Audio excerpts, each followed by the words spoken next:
अगर मरीज पैसा नहीं दे पाया है तो उसको वहीं उतार दिया गया। ये 108 सुविधा और 102 सुविधा इसलिए उत्तर प्रदेश में चलाई गई थी और समाजवादी सरकार में शुरू की गई थी कि कम से कम ग्रामीण क्षेत्र में जो लोग दूर दराज में हैं और गरीब हैं, उनके पास इंतजाम नहीं अस्पताल पहुंचने का, वो फोन मिलाएं, जल्दी से जल्दी एम्बुलेंस आए और वो अपने इलाज करा सकें। पहले तो एम्बुलेंस नहीं आ रही है, एम्बुलेंस अगर आ भी जाए तो अस्पताल पहुंच करके इलाज नहीं है वहां पर, क्योंकि पर्याप्त डॉक्टर नहीं है। डॉक्टर किस समय आएंगे ये भी जानकारी नहीं है। अगर इलाज के लिए डॉक्टर मिल गए, पर्चा बन गया, देख लिया डॉक्टर ने, तो जांच के लिए कहां जाए, और बिना जांच के क्या इलाज होगा? अगर उसकी जांच नहीं होगी तो इलाज क्या होगा? एक्सरे के लिए, जांचों के लिए कोई इंतजाम नहीं सरकार के पास। और फिर दवाई का जहां संकट है, बड़े पैमाने पर संकट है, और इधर जो खबरें आई हैं अखबारों की, मैं जिक्र नहीं करना चाहता हूं, लेकिन फिर भी जो जानकारियां मिली हैं, हमारे लोग मौके पर पहुंचे हैं, अगर परिवार का सदस्य को इलाज नहीं मिल पाया, मृत्यु हो गई, तो कई ऐसी सूचना है जहां पर मोटरसाइकिल पर, अपने कंधों पर अपने परिवार के सदस्य को गांव तक लेकर के गए हैं। सरकार क्या व्यवस्था नहीं कर सकती लाश को ले जाने के लिए? और अगर अस्पताल में मरीज आ रहा है तो स्ट्रेचर नहीं है, सबसे बेसिक चीज एम्बुलेंस, फिर अस्पताल पहुंच करके स्ट्रेचर्स, और किस विभाग में जाकर के इलाज हो वो, और उसके बाद जांचें। इस सरकार ने, जो अपने आप को दावा करती है कि डबल इंजन की सरकार है, और पता नहीं कहां से सीख करके आए कि विश्व में सबसे अच्छी योजना यही चलाते हैं, विश्व में सबसे ज्यादा पहचान इन्होंने ही बनाई है। अभी इसी सदन में माननीय मंत्री जी कह रहे थे कि विश्व की सबसे बड़ी योजना पानी की उत्तर प्रदेश में चल रही है, या देश में चल रही है, सबसे बड़ी योजना है विश्व की। और विश्व की क्यों नहीं होगी? विश्व के यहां पाइप वाटर सप्लाई कब शुरू हो गया था? किस जमाने में पाइप वाटर सप्लाई था? और हर योजना इनकी विश्व वाली है। कोरोना के बाद और कोरोना के समय पर जो देखा है लोगों ने, आज भी भूला नहीं जा सकता। सरकारी अस्पताल में जाने के बाद जो दुर्दशा कोरोना में हुई, हम अपने अस्पतालों को नहीं सुधार पाए। आप किसी अस्पताल में चले जाइए, पीएससी, सीएससी, जिला अस्पताल, मेडिकल कॉलेज, सब में हाथ खड़े कर दिए डॉक्टरों ने। मैं खुद मौके पर गया हूं जिस समय कन्नौज का मेडिकल कॉलेज बन रहा था। मैंने कोशिश की कि सबसे बेहतरीन मेडिकल कॉलेज बने।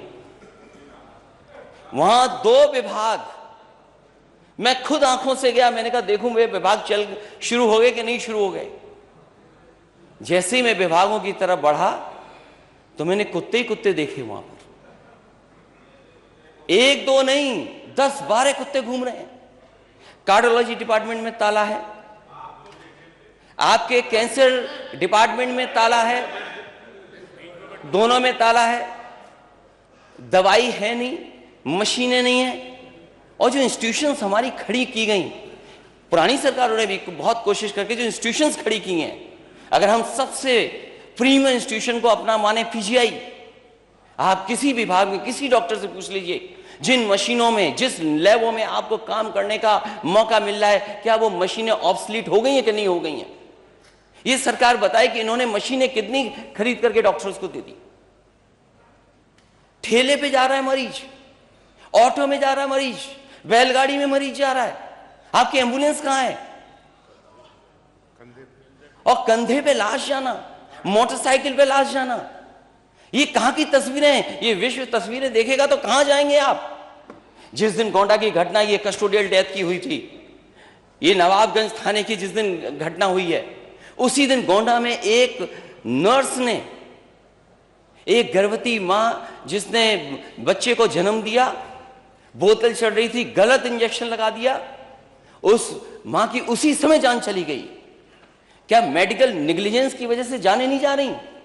क्या मेडिकल नेग्लिजेंस की वजह से लोगों की किडनियां नहीं खराब हो रही हैं? ये सरकार जो दावा करती है कि झोला छाप जो डॉक्टर हैं, झोला छाप डॉक्टरों की नहीं दवाई चलने देंगे। ये खुद माननीय मंत्री बन गए हैं छापामार मंत्री। इनके छापों का असर क्या है? इनके छापों का असर क्या है? एक बच्चे को, एक मां जो एक गोंडा के अस्पताल में एडमिट थी, जाने कहां से जानवर आया, किसके कारण उसको नोच लिया गया, जिससे जान चली गई। जब पत्रकारों ने हंगामा किया, शोर किया, सवाल पूछा, इनके पास, माननीय मंत्री जी के पास जवाब नहीं था। पता नहीं कान में क्या कह दिया, कान में कुछ कह दिया। ये कान वाला इलाज क्या है आपका कि पत्रकारों ने उसके बाद सवाल नहीं पूछा आपसे? ये कान वाला इलाज क्या किया आपने? और जहां जहां छापे मारे हैं, आपके जाने के बाद क्या तस्वीर बदल गई है, कभी माननीय मंत्री जी ने सोचा है? एक जानकारी मुझे मिली, मैंने एक सीएससी की तस्वीर लगा दी और कहा कि देखिए एम्बुलेंस बंद पड़ी है, पानी भरा हुआ है, डॉक्टर है नहीं, मरीज इंतजार कर रहे हैं, डॉक्टर आए नहीं है, दवा नहीं है। क्योंकि माननीय मंत्री जी डिजिटली बहुत स्मार्ट बन रहे हैं आजकल। उन्होंने तुरंत अपने अधिकारियों को खड़खड़ाया होगा। वहां के अधिकारी गए, पूरा का पूरा सफाई कर दी और तस्वीर लगा दी इन्होंने कि मैं जो पूर्व मुख्यमंत्री वो झूठ बोल रहे हैं, सत्य नहीं बोल रहे हैं। लेकिन मैं धन्यवाद देना चाहता हूं, भारतीय जनता पार्टी का ही वो चैनल है, उसने माननीय मंत्री जी की पोल खोल दी। हमारी तरफ से कोई असत्य बात नहीं थी। अगर कोई सच छिपा रहा था तो सरकार सच छिपा रही थी। और फिर मैं माननीय मंत्री जी से कहूंगा, जितने काम उस सीएससी में, क्या आपकी सफाई से वहां लिफ्ट चल गई थी क्या? और जो काउंसिल, जो नेशनल मेडिकल काउंसिल है, उसके मानक हैं, उसका एक अपना प्रोसीजर है। ये सरकार दावा कर रही है कि हमने मेडिकल कॉलेज बहुत बना दिए। आजादी के बाद जितने मेडिकल कॉलेज बनाए सबकी सूची जारी कर देते हैं ये लोग। और शायद अध्यक्ष महोदय, हमारे पार्लियामेंट मिनिस्टर जो बैठे हैं वो जानते होंगे, शाहजहांपुर का, इनके जिले का सबसे पहले अगर किसी ने मेडिकल कॉलेज का शिलान्यास किया था तो मैं गया था। और उस समय के स्वास्थ्य मंत्री नड्डा जी गए थे कि नहीं गए थे? वो योजना दिल्ली की थी कि जिला अस्पतालों को कैसे मेडिकल कॉलेज को बनाया जाए। मैंने पिछली बार भी सुझाव दिया था और फिर देता हूं मैं सुझाव। अगर आप पे बजट की कमी है तो आप स्वीकार क्यों नहीं कर रहे हैं नेता सदन?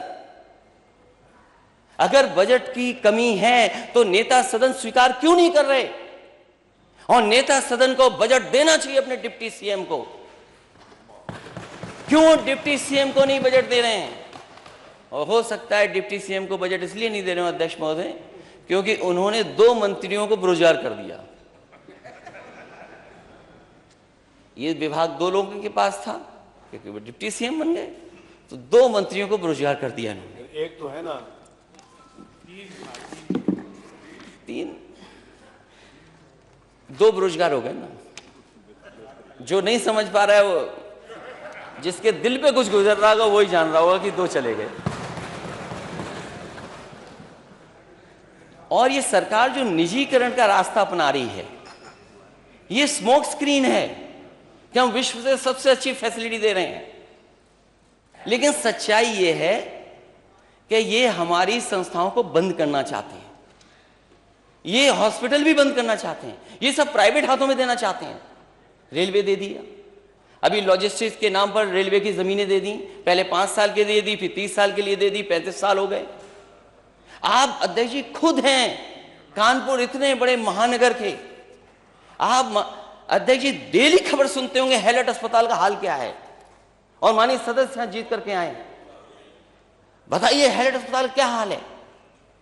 कोई भी जिले अस्पताल में एडमिशन नहीं हो रहा, मरीज का रिफर कर देते हैं। यहां चलाया तो नहीं, आगे बढ़ा देते हैं। मैं नेता सदन के माध्यम से माननीय मंत्री से जानना चाहता हूं, जो इमरजेंसी में आते हैं मरीज, उनको कितना भर्ती कर देते हैं आप? कितनों को इलाज मिल जाता है? आप कह रहे हैं नौकरी मिल जाएगी, स्टाफ की कमी है, आप भर्ती क्यों नहीं कर पा रहे हैं? कितनों को भर्ती दे दिया। और इनका सीधा सीधा है, जो बाबा साहब भीमराव अम्बेडकर जी ने दिया हमें संविधान में, हमें हक और सम्मान दिया, उसको छीनने की तैयारी। आउटसोर्स, ये नया नौकरी देने का तरीका है आउटसोर्स। ये आउटसोर्स पे रख रहे हैं। और आउटसोर्स पे कितना रख रहे हैं? सरकारी अस्पताल बंद हो जाएं, प्राइवेट फूल जाएं, बड़े हो जाएं। वो तो हमें खुशी है इस बात की कि समाजवादियों ने मेदांता अस्पताल बना दिया। अस्पताल में जाते हैं तो लगता है कि अस्पताल है कुछ। और अध्यक्ष महोदय, जिस समय वो शिलान्यास हो रहा था, उस समय उसी अस्पताल के सबसे बड़े मालिक से मैंने कहा कि हम समाजवादी लोग कम से कम ऐसे अस्पताल बनाएंगे जो आपके मेदांता के बराबर लगें।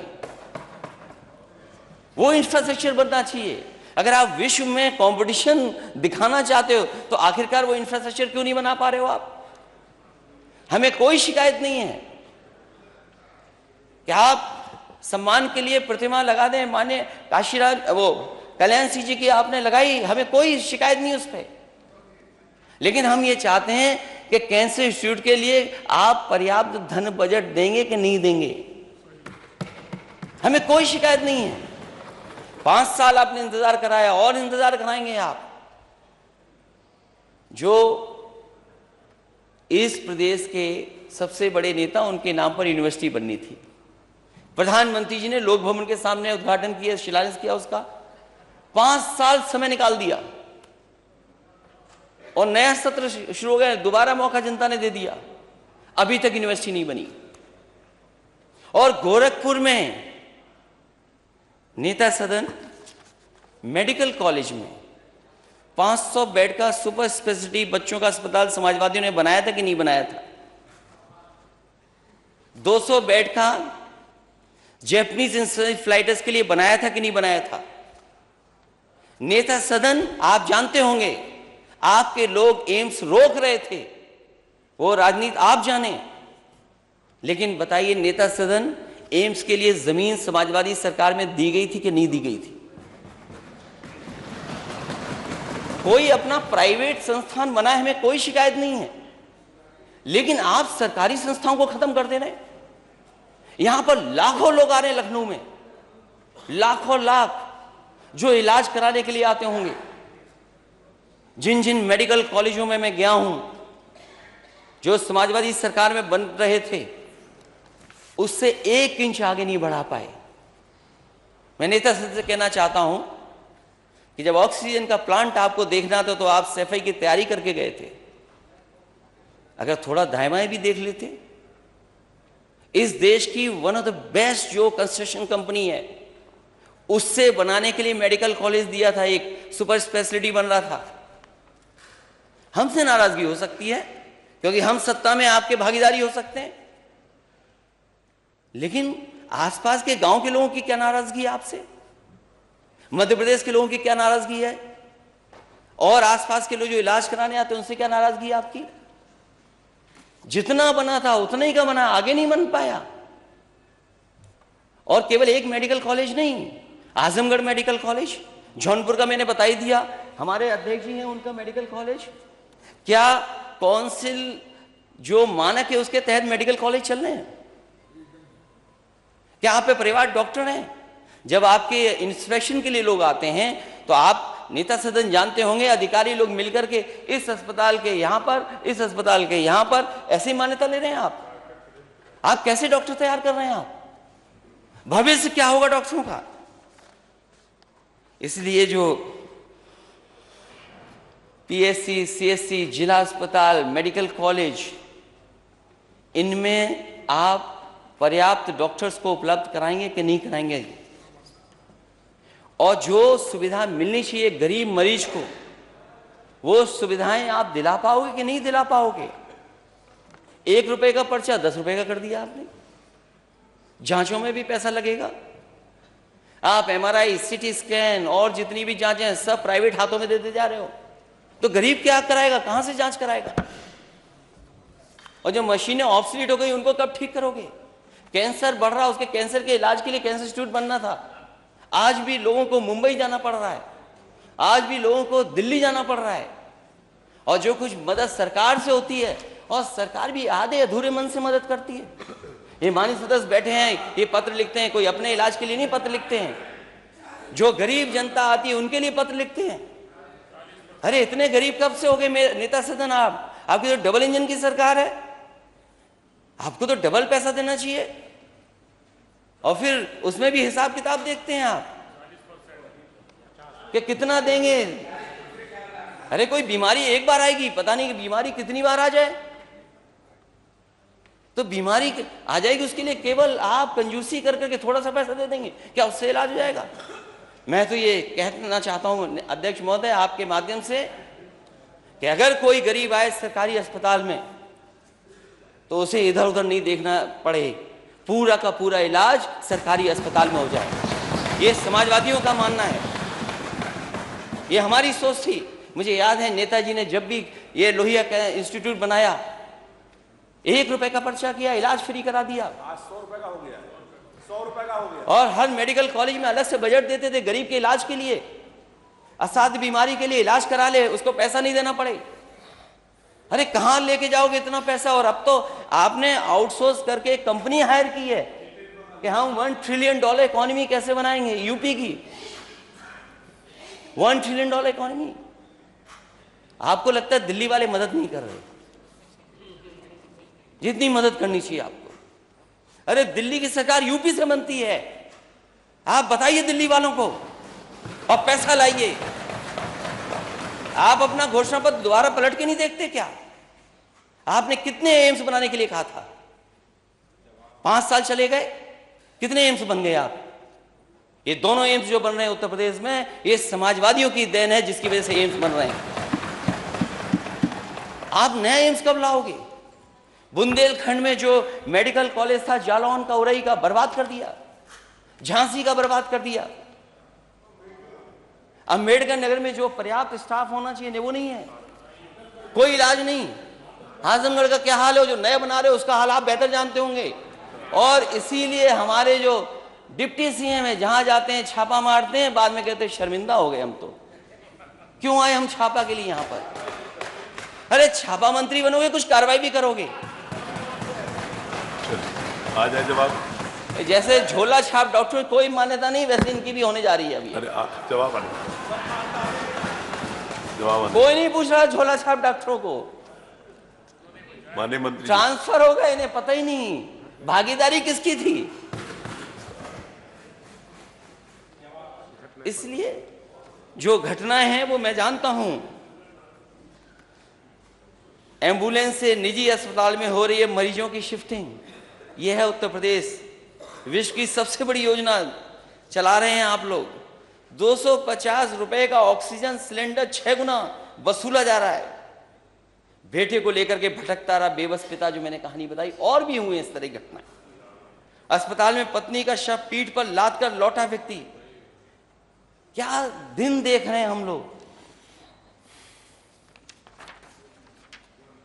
और प्रसव के दौरान जच्चा बच्चा दोनों की मौत। क्या दवा दे रहे हैं, क्या इलाज कर रहे हैं?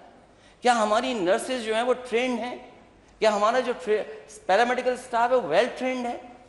क्या हम उसके लिए विशेष ट्रेनिंग योजना चला रहे हैं? साइबर क्राइम के लिए बता रहे थे, अभी पार्लियामेंट्री मिनिस्टर चले गए कहीं, कि जैसे हम SLR चलाना सिखाते हैं वैसे हम साइबर क्राइम में सिखा रहे हैं। आप SLR बोला था, असला बोला था, चलो मुझे सुनने में गलती होगी, हेडफोन नहीं लगाया था मैंने। मतलब साइबर क्राइम और असले में फर्क ही नहीं जानते हमारे लोग। रास्ते में एम्बुलेंस खराब, तड़प गए, उसी में जान चली गई। एम्बुलेंस के इंतजार में जान चली गई। ये आ गया विषय, आ गया। अध्यक्ष महोदय, मैं चाहता हूं कि सरकार कम से कम इस विभाग को तो बेहतर करे। और जब मौका मिला है आपको, डबल इंजन की सरकार कहते हैं आप, दावा करते हैं कि बजट में कोई कमी नहीं है, आप बजट पर्याप्त दीजिए। आपके डॉक्टर, आपके लोग दूसरे प्राइवेट में नहीं भागेंगे। प्राइवेट में व्यवस्थाएं बेहतर हैं, उन्हें सुविधाएं अच्छी हैं, इसलिए जानबूझ करके सरकार सरकारी अस्पतालों को बर्बाद कर रही, जिससे कि अच्छे अच्छे डॉक्टर हमारे चले जाएं। जो सुविधा PGI को मिलती थी, वही सुविधाएं केजीएमयू को दी, वही लोहिया को दी। नेता सदन गोरखपुर में कब उन डॉक्टर और नर्स और सबको मिलेगी, या पूरे प्रदेश के डॉक्टरों को या उन मेडिकल कॉलेजों को वो सुविधा कब मिलेगी?